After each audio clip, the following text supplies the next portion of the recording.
Glad to be on this stage. I love comedy. When I was a teenager, I asked my mom to take me to a George Carlin show. True story. It was my first live comedy, and I was hooked.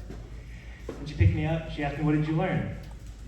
I said, "Well, this is what George Carlin did." He said, "Parents have taken all the joy out of childhood just to save a couple of thousand lives."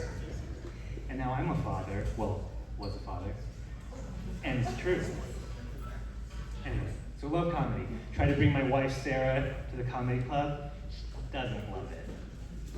And I think it's because a lot of stand-up is just a bunch of dicks and assholes talking about dicks and assholes.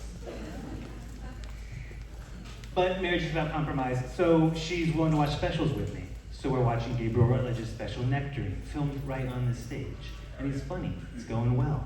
Then he starts telling a joke about a prostate exam, and she loses it. She says, "Why does every middle-aged comedian have to tell me about when they had a finger in their ass? Why do they think I want to hear that? I gave birth to 2 babies, twins, in 15 minutes. Then I needed stitches to sew my vagina back together. And I don't feel like I have to go on stage and tell anyone about that."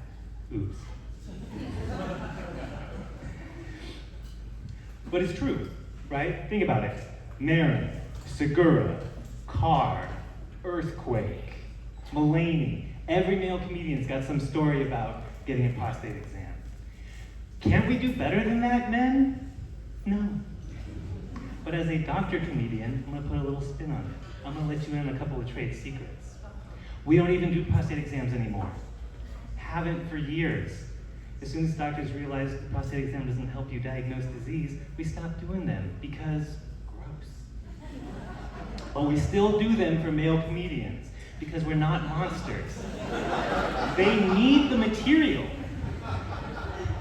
Every clinic has one of those giant foam stadium fingers in the back just in case a male comedian comes in for any reason. I even heard there's a guy in Idaho, he uses Hulk hands. Hulk smash! But I don't want to be just some asshole talking about assholes. I'm a professor at 3 universities. Let's talk about something a little more dignified. Consider the taint. For those of you who aren't in medicine, the taint is the skin between the ass and the balls. Now, the taint gets overlooked, but every taint is unique as a set of fingerprints. If you bend over 5 male comedians, you'll have 5 unique taints. And that's why we started making male comedian taint trading cards. We're already back there, so it's the taint on the front and it's the stats on the back. I'm a bit of a collector, and I don't want to brag, but I have a George Carlin rookie card. It's worth a ton of money because everyone wants to see George's taint.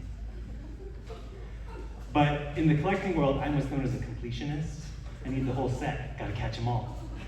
I've got cards for half the comedians in this room.